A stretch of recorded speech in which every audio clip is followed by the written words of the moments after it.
December 9 నుంచి 23 దాకా దీక్షలు నడుస్తున్నప్పుడు యూనివర్సిటీ కేంద్రాలుగా కాలేజీల కేంద్రాలుగా దీక్షలు నడుస్తున్నప్పుడు నిజాం కాలేజీలో దీక్షలు చేస్తా ఉన్నారు. హాస్టల్లో దీక్షలు చేస్తుంటే సాయంత్రం టైంలో దీక్షలు విరమించడానికి ఒక 45 బ్యాచ్ వచ్చి అన్న ఏదైనా కూల్ డ్రింక్స్ తీసుకొద్దాము, స్ప్రైటో లేకుంటే లేదా పళ్ళ రసమో తీసుకొద్దామని చెప్పేసి వాళ్ళు బయటకు వచ్చి రోడ్ ఇక్కడ షాప్ దగ్గర తీసుకొని మళ్ళీ హాస్టల్ కు రోడ్డుకి వెళ్తుండగా రోడ్డు యాక్సిడెంట్ లో పృథ్వీ అనేటువంటి విద్యార్థి, ఆ నిజాం కాలేజ్ విద్యార్థి ఆ రోజు దీక్షలు విరమించే రోజు, సాయంత్రం విరమించే రోజు పృథ్వీ అనేటువంటి విద్యార్థి చనిపోయినటువంటి సంఘటన నాకు ఇంకా గుర్తుంది.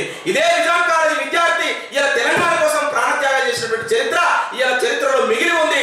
దాన్ని మనం జ్ఞాపకంగా పెట్టుకోవాలి. ఆ నిజాం కాలేజ్ విద్యార్థుల సాక్షిగా ఇలా ఆ అమరత్వం సాక్షిగా పృథ్వీ అమరత్వము ఉట్టిగానే పోదు. ఆ పృథ్వీ అమరత్వం సాక్షిగానే ఆ రోజు దీక్షలో పాల్గొనడు, అంతకుముందు జరిగినటువంటి ప్రతి సంఘటనలో పాల్గొనడు, ఇలా చలో అసెంబ్లీకి పిలుపునిస్తే పాల్గొనడు. ఇట్లాంటి సంఘటనలో పాల్గొని చివరిగా ఆ రోజు దీక్ష విరమించడానికి పోతున్న సందర్భంలో ఆయన యాక్సిడెంట్ లో మరణించినటువంటి విద్యార్థి నాయకుడు పృథ్వీ. ఇట్లాంటి పరిస్థితులను కూడా డిసెంబర్ 9 నుంచి 23 దాకా జరిగినాయి. 23 దాకా జరిగితే 23 నాడు ఏం జరిగింది? మలిదేశ ప్రకటన వచ్చింది. మాకు చాలా ఆవేశం, అసలు ఏం చేయాలో అర్థం కావట్లేదు. 23 నాడు మళ్ళీ అగ్నిగుండం అయ్యేలా ఉస్మాన్ సిటీ మారింది. అప్పుడే మాకు సెమిస్టర్ పరీక్షలు వస్తున్నాయి. ఇప్పుడు మీకైతే సెమిస్టర్ ఎట్లా ఉన్నాయో డిసెంబర్ అంతా కూడా సెమిస్టర్ పరిస్థితే కదా, అదే ఈ డిసెంబర్ లో సేమ్ ఇట్లనే సెమిస్టర్ పరీక్షలు వచ్చినాయి. సెమిస్టర్ పరీక్షలు ఉస్మాన్ యూనివర్సిటీలో కూడా రాజకీయ పార్టీ విద్యార్థి నాయకులు కూడా అందరూ శుద్ధ బుద్ధిగా విద్యార్థి ఉద్యమ నాయకత్వాన్ని పట్టుకున్నారని చెప్పేసి అనట్లే. రాజకీయ పార్టీ నాయకుల చుట్టూ కూడా అనుబంధ విద్యార్థి సంఘాలు ఉన్నాయి కాబట్టి, పార్టీలకు అనుబంధంగా విద్యార్థి సంఘాలు ఉన్నాయి కాబట్టి కొంతమంది విద్యార్థుల్ని ఉద్యమం నుంచి పక్కదో పట్టించే పరిస్థితులు తీసుకొచ్చింది. ఆ రోజు డిసెంబర్ 9 నుంచి 23 మలిదేశ ప్రకటన వచ్చిన తర్వాత, ఆ మలిదేశ ప్రకటన వచ్చిన తర్వాత యూనివర్సిటీ అంతా అగ్నిగుండమై ఇలా చలో ఖబర్దార్ రాజకీయ పార్టీ నాయకులారా మీరందరూ రాజీనామా చేయాలి, రాజీనామా సమర్పించి ఉస్మాన్ యూనివర్సిటీకి రావాలి, రాకపోతే మీ ఇళ్ళ మీద దాడి చేస్తామని చెప్పేసి ఉస్మాన్ యూనివర్సిటీ నుంచి ప్రకటన వచ్చింది. మిత్రులారా, ఆ రోజు ప్రకటన వచ్చిన తర్వాత డిసెంబర్ 23 నుంచి మేము ప్రణాళిక వేసుకుంటా ఉన్నాం. ప్రణాళిక వేసుకుంటూ ఒకటే డెడ్ లైన్ పెట్టుకున్నాం. జనవరి 3వ తారీఖు రోజు భారీ స్థాయిలో బహిరంగ సభ నిర్వహించాలని చెప్పేసి. జనవరి 3వ తారీఖు విద్యార్థి గర్జన లక్షలాది మందితోటి రాజకీయ పార్టీలకు కూడా మొత్తం ప్యాంట్లు నడిచే రకంగా విద్యార్థులు ఎక్కడికక్కడ ఉద్యమించడానికి ముందు వరుసలోకి వచ్చారని చెప్పేసి నేను గుర్తు చేస్తాను. ఆ రోజు ఒక లేడీ కమిషనర్ పెట్టారు సీమాంధ్ర ప్రభుత్వం.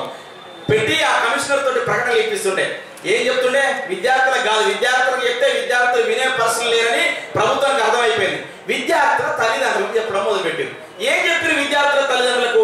జనవరి 3వ తారీఖు రోజు ఉస్మాన్ యూనివర్సిటీలో విద్యార్థి గర్జన బహిరంగ సభ జరుగుతూ ఉన్నది. ఈ విద్యార్థి గర్జన బహిరంగ సభకు తల్లిదండ్రులారా, మీ డిగ్రీ చదువుకునే పిల్లలు ఎవరైనా ఉన్నా, మీ ఇంటర్మీడియట్ చదువుకునే పిల్లలు ఎవరైనా ఉన్నా, మీరు ఎట్టి బస్సులో కూడా హైదరాబాద్ కు పంపించొద్దు. ఈ ప్రకటన వస్తా ఉన్నది కమిషనర్ నుంచి. ఆ రోజు వస్తే ఇక్కడ ఆందోళన పరిస్థితులు ఉన్నాయి, మీకు మీ పిల్లలకు అభద్రత ఉన్నది, మీరు పంపించొద్దని చెప్పేసి తల్లిదండ్రులకు చెప్పే ప్రకటనలు వచ్చినాయి. కానీ ఆ ప్రకటనలు కూడా ఎవరు భయపడలేదు. జనవరి 3వ తారీఖు రోజు లక్షలాది మంది ఉస్మానియా యూనివర్సిటీ గేట్లు మొత్తం తన్నుకొని వచ్చారు.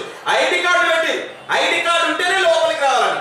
కానీ విద్యార్థులు కూడా చాలా చాకచక్యంగా కొత్త ఐడి కార్డు క్రియేట్ చేసుకుని వచ్చారు. ఉస్మాన్ యూనివర్సిటీ విద్యార్థులను మేము కూడా అని చెప్పేసి ఇంత చాకచక్యంగా ఉద్యమాలు నడిపించినటువంటి పరిస్థితి, వ్యూహాత్మకంగా ఉద్యమాలు నడిపించిన పరిస్థితి కేవలం ఆ ఘనత విద్యార్థులకే దక్కుతుందని చెప్పేసి నేను గుర్తు చేస్తా ఉన్నాను. కొంత పరిస్థితులు ఉండే రాజకీయ పార్టీ నాయకులకు అనుబంధంగా పనిచేస్తున్న వాళ్ళు ఎప్పటికైనా వాళ్ళ స్వార్థం కోసం చూసుకుంటారు. కానీ ఆ స్వార్థాన్ని కూడా తలదనే రకంగా నిస్వార్థమైనటువంటి ఉద్యమాలే గెలిచినాయని చెప్పేసి నేను గుర్తు చేస్తా ఉన్నా. జనవరి 5వ తారీఖు రోజు ఒక ముఖ్యమైనటువంటి బహిరంగ సభ ఢిల్లీ మొత్తము టీవీలలో చూస్తా ఉన్నారు, టీవీలలో మొత్తం లైవ్ చూస్తా ఉన్నారు. జనవరి 3వ తారీఖు గర్జన, విద్యార్థులు ఏం చేయబోతున్నారు అని చెప్పేసి. హైకోర్టు నుంచి ఒక తీర్పు వచ్చింది. సాయంత్రం 6 గంటల వరకు బహిరంగ సభను మూసేయకుంటే మేము విద్యార్థులను మూసేస్తామని చెప్పేసి ప్రకటన వచ్చింది. సిస్టమేటిక్ గా సాయంత్రం 6 గంటల వరకు బహిరంగ సభ ముగియాలంటే 6 గంటల వరకు బహిరంగ సభ ముగిసింది. ఇంత సిస్టమేటిక్ గా, ఇంత ప్రజాస్వామ్యబద్ధంగా విద్యార్థులు ఉద్యమాలు నడిపించారంటే విద్యార్థుల నిబద్ధత ఏందో ఆ రోజు ప్రభుత్వాలకు అర్థమైంది. ఇక్కడ రాష్ట్ర ప్రభుత్వమే కాదు, కేంద్ర ప్రభుత్వంలో ఉన్నటువంటి ముఖ్య నాయకులు కూడా విద్యార్థి గర్జన ఎట్లా జరుగుతుందని చెప్పేసి టీవీలలో లైవ్ చూసినటువంటి పరిస్థితి నాకు చెప్పినటువంటి పరిస్థితులు నాకు ఇప్పటికి గుర్తున్నాయి. విద్యార్థి గర్జన సక్సెస్ అయింది. కానీ రాజకీయ పార్టీ నాయకులకు మాత్రం భయం అవుతుంది. ఎందుకు భయం అవుతుంది? ప్రతి నియోజకవర్గానికి విద్యార్థి నాయకత్వం ముందుకు వచ్చింది. ఆ నియోజకవర్గంలో ఎవరి సొంత నియోజకవర్గంలోనైనా సరే ఆ ఎమ్మెల్యేకు తెలియకుండా మీటింగ్లు జరుగుతున్నాయి. ఆ ఎమ్మెల్యే స్థానిక ఎమ్మెల్యేనే ఆ మీటింగ్ లో హాజరు కావాలంటే విద్యార్థులతో పైరవీలు చేయించుకునే పరిస్థితి ఉండే. అరే నా పలానా విద్యార్థి నాకు తెలిసి ఆయనకి లెటర్ పంపి అరే ఎట్లా విలువరా పైకి నన్ను విలిపిరా, అరే తమ్మి విలిపిరా అని చెప్పేసి ఇట్లా విద్యార్థులతోటి రాజకీయ పార్టీ నాయకులు సభ మీదకి రావడానికి పైరవీలు చేసుకున్నటువంటి పరిస్థితి కల్పించింది ఉస్మానియా యూనివర్సిటీ ఉద్యమం అని చెప్పేసి నేను గుర్తు చేస్తా ఉన్నా మిత్రులారా. యూనివర్సిటీ ఉద్యమం రాజకీయ పార్టీ నాయకులు కూడా విద్యార్థులతో పైరవీలు చేయించుకుంటే అదే సందర్భంలో ఇంతకుముందు అన్న చెప్తా ఉండే తెలుగుదేశం పార్టీకి సంబంధించిన నాయకులు నాగం జనార్దన్ రెడ్డి గాని దేవేందర్ గౌడ్ ఇద్దరు ఉస్మానియా యూనివర్సిటీకి రావడానికి మేము కూడా విద్యార్థులకు మద్దతు పలుకుతామని వచ్చారు. కానీ మద్దతు తీసుకోవడానికి నిజంగా నిజాయితీగా ఉన్న వాళ్ళైతే మేము రాజీనామాలు చేసి రమ్మని చెప్పినాం. రాజీనామాలు చేయకుండా వస్తే కనుక తీవ్ర పరిణామాలు ఉంటాయని చెప్పేసి కూడా హెచ్చరికలు జారీ చేసినాం. తూతూ మాత్రంగా రాజీనామాలు చేస్తే కూడా హెచ్చరికలు ఉంటాయని చెప్పేసి చెప్పినాం. ఆ రోజు ఏం జరిగింది? ఇద్దరు నాయకులు వచ్చారు.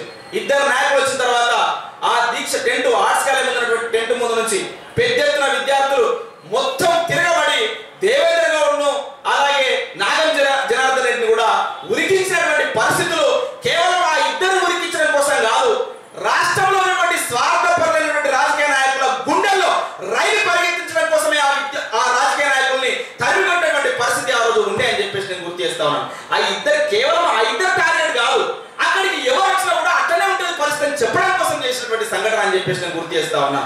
కాబట్టి మిత్రులారా అట్లా విద్యార్థి ఉద్యమాన్ని కీలక భూమిక పోషించి ఇలా రాష్ట్ర చరిత్రలోనే ఇలా చాలా మంది చరిత్రలో పుస్తకాలు రాసుకుంటూ మన విద్యార్థుల పాత్రను తక్కువ చేసే పరిస్థితులు తీసుకొస్తా ఉన్నారు. దీన్ని మనం తీవ్రంగా ఖండించాలి. దయచేసి విద్యార్థులారా తెలంగాణ వచ్చింది, అప్పుడేదో విద్యార్థి ఉద్యమం జరిగింది, మా అన్నలు మస్తు ఉద్యమం చేసిరు అని చెప్పుకొని మీ చదువులు మీరు చదువుకొని లేదా మీ పనులు మీరు చేసుకుంటే కాదు అనడం కోసమే ఈ రోజు ఈ మీటింగ్ పెట్టడం జరిగింది.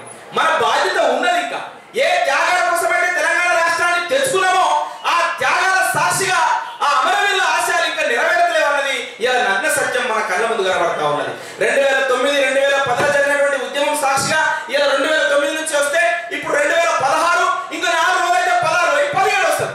కానీ 7-8 బ్యాచ్లు అయిన నిజాం కాలేజ్ నుంచి 7-8 బ్యాచ్లు అయిన ఉస్మానియా యూనివర్సిటీ నుంచి ఏ బ్యాచ్ కూడా సంపూర్ణంగా ఉద్యోగాలు వచ్చిన పరిస్థితి లేదు. నేను రాష్ట్రం వచ్చిన తర్వాత ఇప్పుడు 2.5 సంవత్సరాలు 3 సంవత్సరాలు అంతకుముందు అంటే రాష్ట్రం రాలే, సీమాంధ్రులు మనకు ఉద్యోగాల నోటిఫికేషన్ లేలే, అడ్డం ఎవరంటే ఆంధ్రలో ఉన్నారు అనుకున్నాం. కానీ తెలంగాణ ప్రభుత్వం వచ్చింది. తెలంగాణ ప్రభుత్వం వచ్చి 3 సంవత్సరాలు నడుస్తా ఉన్నది. ఈ 3 సంవత్సరాలు నడుస్తున్న సందర్భంలో కూడా తూతు మాత్రంగా 1000 పోస్టులకు నోటిఫికేషన్ వేసి చేతులు దులుపుకున్నటువంటి సంగతి ఇలా మనకు కనబడతా ఉన్నది. లక్షలాది ఉద్యోగాలు ఖాళీ ఉన్నాయని చెప్పేసినటువంటి ఇదే కేసీఆర్ ఉద్యమం జరుగుతున్నప్పుడు లక్షల ఉద్యోగాలు ఖాళీ ఉన్నాయి తెలంగాణలో, మీరు ఆంధ్ర పాలనలను నింపట్లే అని చెప్పేసి డిమాండ్ చేసిన పెద్ద ఆయన ఇలా ముఖ్యమంత్రిగా ఉన్నాడు. ఎవరు అడ్డపడుతారో అర్థం కాని పరిస్థితి. కాబట్టి పాలకులకు చిత్తశుద్ధి ఉండదు. తెలంగాణ పెద్ద రాజనుకున్న పెద్ద తెలంగాణ తెచ్చుకున్నాం. ఇలా మనకు ఇంటికి ఒక ఉద్యోగము ఇది ఒక పెద్ద లెక్కన అని మనం ఆశయాన్ని ఒక కంకణం కట్టుకోవాల్సినటువంటి అవసరం ఉండదు మిత్రులారా. అమరవీరులు రాసినటువంటి లెటర్లో ఇలా నా తల్లిదండ్రులు బాగుపడాలనో ఇంకోటి రాసి పెట్టలే. ఎన్సీసీ గేట్ దగ్గర యాదయ్య ఇలా ప్రతి చావు వెనుక రాజకీయ కారణం ఉన్నది. నేను చెప్తా, అది కూడా ప్రతి చావు వెనుక ఒక రాజకీయ కారణమే. ఇలా